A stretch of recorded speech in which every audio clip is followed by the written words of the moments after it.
కనిపిస్తూ ఉంటుంది అన్నట్టు సత్యదేవ్ గారు ఏ పాత్రలో కనిపించినా అత్యద్భుతంగా ఆ షైన్ కనిపిస్తూనే ఉంటుంది. And again of course real life లో అందరికీ తెలుసు మంచి యాక్టర్ అని. రియల్ లైఫ్ లో he's like fantastic human being అనమాట. సత్య గారు, over to you. Thank you అండి. గీత గారు, ఒకసారి మీరు సినిమా చూసారు కదా? యా, ఒకసారి చూసి ఎలా ఉంది, ఏమనిపించింది? నాకైతే చాలా బాగా అనిపించింది. నేను ఇన్ఫాక్ట్ ఇందాక కూడా మాట్లాడుతున్నాను, మీరు ఈవెంట్ కి వచ్చారు, మేము అది కాదు కదా, మీరు ఆనెస్ట్ గా చెప్తారు కదా. అసలు నేను ఈవెంట్ కన్ఫర్మ్ అవ్వక ముందు నేను సినిమా చూసారు. Yeah, what did you feel? I really love it. Actually చాలా న్యూ జోనరా అనిపించింది. ఎస్పెషల్లీ లాగ్స్ రివీల్ అయ్యే విధానం చాలా బాగా అనిపించింది. అండ్ ఇలాంటి అంటే దీంట్లో కూడా కమర్షియల్ ఎలిమెంట్స్ తో పాటు ఒక మెసేజ్ తో పాటు అండ్ నిజంగా తను చెప్పినట్టు ఎటువైపు వెళ్ళాలి, ఏది చెప్పాలి అనే ఒక క్వశ్చన్ మార్క్ లో ఉంటారు ప్రతి ఒక్కళ్ళు. అండ్ అది నాకు చాలా బాగా అనిపించింది. Thank you. So this exactly ఎందుకు అడిగానంటే, మాకు 80% ఆఫ్ ద పీపుల్ నేను మాట్లాడుతున్న వాళ్ళందరూ నాకు మీరు చెప్పిందే చెప్తున్నారు. అంటే ఈ పాయింట్స్, ఈ స్పెసిఫిక్గా మాట్లాడుతున్నప్పుడు ఎంత హై మీరు ఫీల్ అయ్యి మాట్లాడుతున్నారు, అంతే హై నాతో మాట్లాడుతున్నప్పుడు ఈ సినిమా గురించి ఎస్పెషల్లీ వాళ్ళు మాట్లాడుతున్నారు. Thanks to my darling, my buddy Eshwar Karthik. ఎందుకంటే ఈ సినిమా ద్వారా నన్ను రాటుదేలు చేశాడు మనిషిగా. నేను మనిషిగా A to B ట్రాన్స్ఫార్మ్ అయిపోయాను ఎవ్రీ విచ్ వే. అంటే అది నాకు ముందు కొంచెం కాన్ఫిడెన్స్ తక్కువ ఉండేది మాట్లాడేటప్పుడు. స్టేజ్ పైకి వచ్చి కొంచెం ధైర్యంగా మాట్లాడడానికి కొంచెం తక్కువ ఉండేది. లేదా అంటే కెమెరా ముందు చెత్త కొట్టేస్తాను, అది అంటే చెత్త కొట్టేస్తానని నేను అనుకుంటున్నాను. అక్కడ నాకేం భయం లేదు. కానీ ఇలా మాట్లాడేటప్పుడు లేకపోతే ఎక్కడో ఒక ఇన్సెక్యూరిటీ ఉండేది. బడీ, వాట్ యూ థింక్, మనం కొడుతున్నావారా ఏంటి? సినిమా కొంచెం ప్రాసెస్లో వెళ్తున్నప్పుడు కొన్నిసార్లు ఆగింది, ముందరికి వెళ్తుంది, కొన్నిసార్లు ఏదో మాకు ఇష్యూస్ వచ్చాయి. ప్రతిసారి రాత్రి 2 గంటలకి 3 గంటలకి నేను మాట్లాడుకునే వాళ్ళం. అప్పుడు తను నాకు నా బర్త్డేకి ఒక వీడియో పంపించాడు. ఆ వీడియో ఏంటంటే అందులో రాసిపెట్టి ఉంటుంది అనమాట. అందులో వీడియో సారాంశం ఏంటంటే, trust the process, god's plan. God నీకు ఓన్లీ విజన్ ఒకటే చెప్తాడు. అంటే నీకు ఈ సినిమా హిట్ అవ్వాలి అని మాత్రం నీకు బుర్రలో వచ్చేలా చెప్తాడు తప్ప, హిట్ అవ్వడానికి నువ్వు పడే తాపత్రయం, నువ్వు పడే లోటుపాటు, లేకపోతే నీకు పడే బాధలు, ఇవన్నీ గాడ్ చెప్పడు. ఎందుకంటే ఒకళ్ళు చెప్తే నువ్వు ఆ సినిమా చేయవు. వదిలే బాబు, నాకెందుకు ఇది, హ్యాపీగా ఇంట్లో కూర్చుంటాను, ఏసీ కింద, లేకపోతే ఐటీ ఉద్యోగం చేసుకుంటాను అనుకుంటావు అని చెప్పి దాని సారాంశం. నిజంగా తన ఆ వీడియో నాకు పంపించిన రోజు నుంచి ఈ రోజు వరకు జరిగిన ప్రతీది ఒక గ్రేటర్ గుడ్ కోసమే, ఒక గ్రేటర్ పని కోసమే. అంటే ఈరోజు ఈ సినిమా అన్నయ్య చెప్పినట్టు బొమ్మ సూపర్ హిట్ అవ్వడం కోసమే అని మేము నమ్మాం. ఈరోజు నిజంగా అది ఆ బొమ్మ సూపర్ హిట్ అయ్యింది.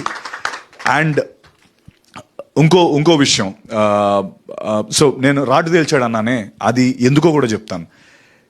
నిజంగా నేనైతే ముందు ఇలా ఉండేవాడిని కాదు అన్న. మీ అందరికీ తెలుసు, మీరు అందరూ చూసే ఉంటారు. ఎక్కడో కొంచెం నమస్తే అండి ఇలా వాటెవర్ నాకు బెరుకుండేది.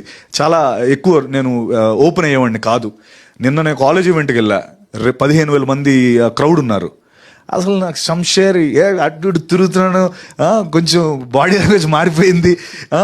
అది తర్వాత ముందు అరే మనకి ఎలా వస్తుంది, లేకపోతే రివ్యూస్ ఎలా ఉంటాయి, మనుషులు ఎలా రియాక్ట్ అవుతారు, అంటే because everything ads to a film కదా అనే టెన్షన్ ఉండేది. ఈ రోజున దానికి అతీతంగా సినిమా హిట్ అయింది.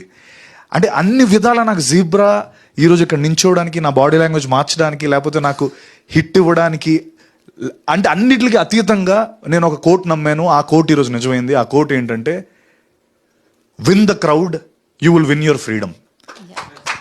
I one the crowd. నేను చాలా గర్వంగా చెప్పుకుంటున్నాను. నిన్న మొత్తం స్టార్టింగ్ 20వ తారీఖున ప్రీమియర్ వేసాం. 20వ తారీఖు ప్రీమియర్ వేసాం. అది ఊరికే జస్ట్ తెలుసుకుందాం వైబ్ ఏంటి అని చెప్పి. తర్వాత 21వ తారీఖు 9 ప్రీమియర్లు వేసాం. 22, 23, 24 ఈరోజు. ప్రతిసారి ఇప్పటికి నేను ఒక 25 షోలకి వెళ్ళాను. 25 షోలు, రన్నింగ్ షోస్కి వెళ్ళాను. 25 డిఫరెంట్ షోస్లోని ఎక్కడైతే నెంబర్ 1 షోలో ఎక్కడైతే నవ్వుతున్నారో, ఎక్కడైతే హూట్ చేస్తున్నారో, ఎక్కడైతే అరుస్తున్నారో, నిన్న మల్లికార్జున 800 థియేటర్ కెపాసిటీ ఫుల్ అయిపోయింది. అక్కడ సేమ్ రియాక్షన్, ఇంకా ఎక్కువ ఎరప్ట్ అవుతున్నారు. నేను నిజంగా నాకు ఈ సినిమా ద్వారా మీరు నాకు ఇచ్చిన కాన్ఫిడెన్స్ ఏంటంటే, అన్నిటికీ అతీతంగా సినిమా ఆడుతుంది, అన్నిటికీ అతీతంగా సినిమా ఆడుతుంది అన్నదానికి నాకు మీరు చాలా కాన్ఫిడెన్స్ ఇచ్చారు. ఈ మాట నేను ఎందుకు చెప్తున్నానంటే, ఏం లేదు, బేసికలీ ఇప్పుడు అంటే అంటే ఎవరిని నేను ఉద్దేశించో లేకపోతే దేనికే కాదు, అంటే మనం మామూలుగా మేము జనాల కోసమే, మనం అందరం అంటే మేమందరం సినిమా జనాల కోసమే చేస్తాం. లేకపోతే ఇప్పుడు అంటే ఏం లేదు, బేసికలీ 95%, 80% మా సినిమాకి పాజిటివ్ వచ్చింది. ఇంకా 95 కూడా తీసేస్తా, 90 తీసేస్తా, 80% పాజిటివ్ వచ్చింది. ఓ 20% నెగిటివ్ ఉంది. అయితే ఈ 20% నెగిటివ్ చాలా నెగిటివ్ ఉంది, అంటే 80% చాలా పాజిటివ్ ఉంది.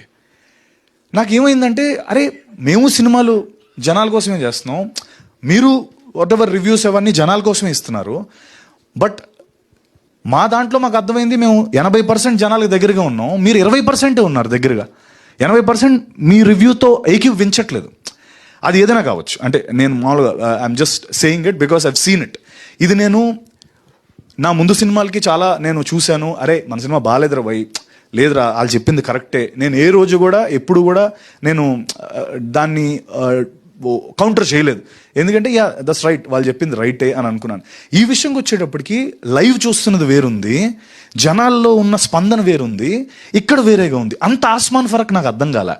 అరే ఇప్పుడు వీళ్ళకి నచ్చకూడదు కదా, వీళ్ళకి ఎక్కడో మధ్యలో 50%లో ఉండాలి కదా, అటు ఇటు మరి 80-20 డిఫరెన్స్ ఉంది ఏంటి అన్నది కొంచెం బాధ అనిపించింది. అది ఎందుకు అలా జరిగింది అంటే మేబీ 80%కి నచ్చి అంటే మిగతా ఏదైనా జనరేషన్ గ్యాపా, లేకపోతే కొంతమంది నచ్చలేదంటే ఏమైనా, అది ఏమో ఐ డోంట్ నో, అది నాకు నిజంగా అర్థం కాలేదు. బట్ అంటే చాలామంది ఇది నేను చెప్పిన దానికి కొంతమంది అనొచ్చు అంటే మాది జస్ట్ అన్ ఒపీనియన్ మాత్రమే అని.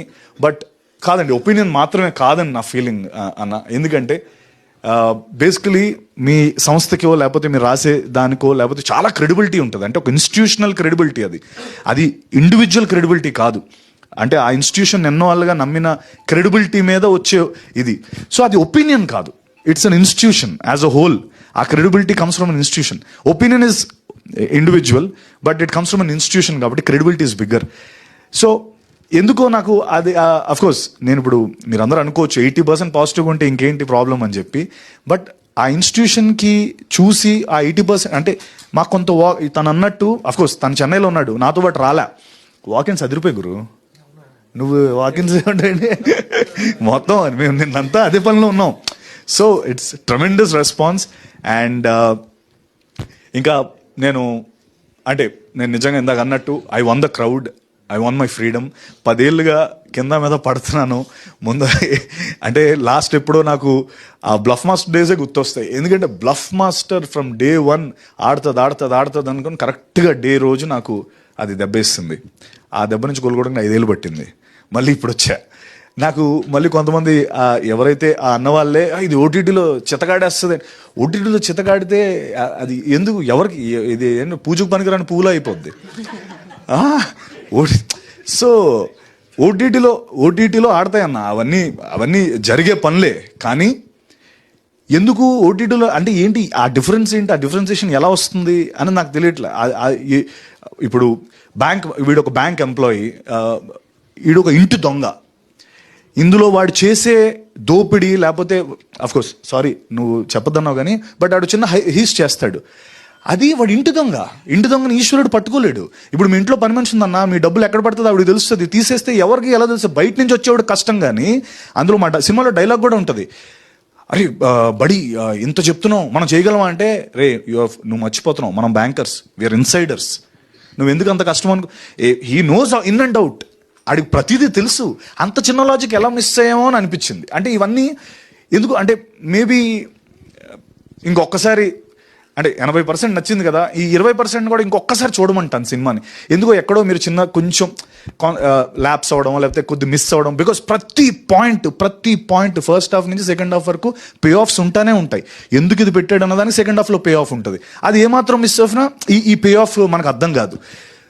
See, I'm not denying you might have watched it with right intention only, but ఎక్కడో మేబీ నా లోపల ఒకటి ఉండిపోయింది, ఈ డిఫరెన్స్ కవర్ చేసుకుంటే నాకు బాగుంటుందేమో. మరి అంటే ఇప్పుడు కొంతమంది యూట్యూబర్ రివ్యూవర్స్ ఉంటారు, వాళ్ళు కూడా ఏకి పడేస్తుంటారు సినిమాల్ని, వాళ్ళు ఒక వెరీ పాజిటివ్ రివ్యూస్ ఉన్నాయి, ఇటువైపు ఒక ఇది ఉంది. ఏంటో ఈ వ్యత్యాసం నాకు అర్థం కాలే, అందుకనే నేను ఇంతలా మాట్లాడుతున్నాను. జనరలీ నేను I usually don't voice out my opinion, but ఈ ఫిల్మ్కి అయితే నాకు అనిపించిందండి. బట్ అగైన్ ఇదంతా ఇంకొక నా కాన్ఫిడెన్స్ మనోడు ఇచ్చిన ఇందాకన్నా నేను నన్ను రాటు తేల్చాడని, దీనికి అతీతంగా నాకు హౌస్ఫుల్స్ అవుతున్నాయి అన్న, దీనికి అతీతంగా నాకు సినిమా ఆడుతుంది. అది నాకు చాలా పాజిటివ్ అనిపించింది. అంటే ఎక్కడో అరే ఆ బెరుకు ఆ భయం అన్నది నాకు ఈ సినిమా తీసింది. And yes, I'm open for discussion. నేను ఇంకా మేబీ ఎందుకు నచ్చలేదని నేను పర్సనల్గా కూడా మీతో మాట్లాడతాను, కానీ బట్ ఎక్కడో ఈ గ్యాప్ని కవర్ చేసుకుంటే నా సినిమా ఇంకా బాగా వెళ్తుంది, అండ్ చాలా బాగా వెళ్తుంది, అండ్ ఇంకా దానికి మించి ఆడుతుంది అన్న విషయం నేను నమ్ముతున్నాను. ఈశ్వర్ కార్తిక్ చెప్పింది నిజంగా ఇందాక 5 ఏళ్ళు తను కింద మీద పడి తెలుగు నేర్చుకొని తెలుగులో సినిమా చేయాలని, నేను ఎవరినో అతను మేబీ నేనేదో ఇక్కడ స్టార్ అనుకుని ఉంటాడు ఆయన తెలియదు కుర్రోడికి, అక్కడి నుంచి వచ్చాడు ఈ అమ్మాయి ఇడితో చేస్తే అయిపోద్దని, వాడి కష్టాలు తెలియవు. Thank you buddy, thank you so much, because scripts like these are అంటే యూజువలీ నా వరకు రావు. అది పాపం తను ఏదో అక్కడి నుంచి ఈడో బాగానే కింద మీద పడి చేస్తున్నాడని నా దగ్గరకు వచ్చాడు, అది నేను పట్టుకున్నాను. ఆ పట్టుకున్న రోజు నుంచి పాపం ప్రాబ్లం స్టార్ట్ అయ్యాయి మనోడికి ఈ రోజు వరకు కూడా. అంటే పాపం నమ్మొచ్చాడు, లేదు లేదు లేదు చెప్తున్నా, నమ్మొచ్చాడు.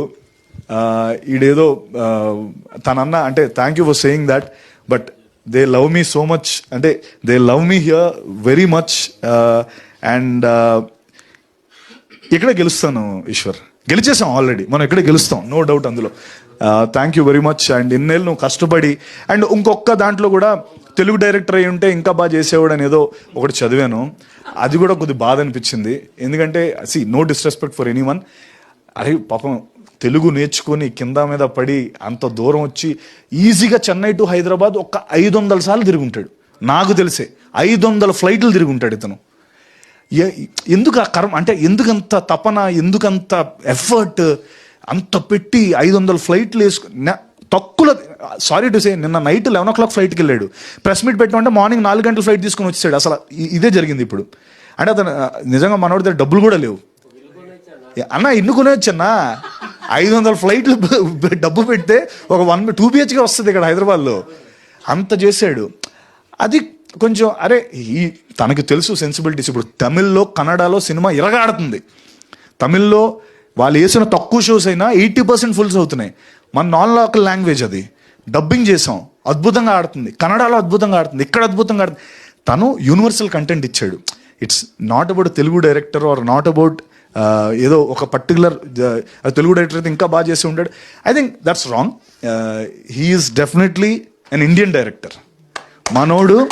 నేను తనకి ఇది అతిశయోక్తిగా ఉండొచ్చు నేను చెప్పేది, బట్ నేను నా షూటింగ్ అయిపోయిన రోజు నేను ఈశ్వర్కి చెప్పిన మాట ఏంటంటే, Eshwar you will do a film with Rajinikanth sir or Shahrukh Khan sir, for sure you have the capacity and capability. ఆ రైటింగ్ అంత గొప్ప రైటింగ్.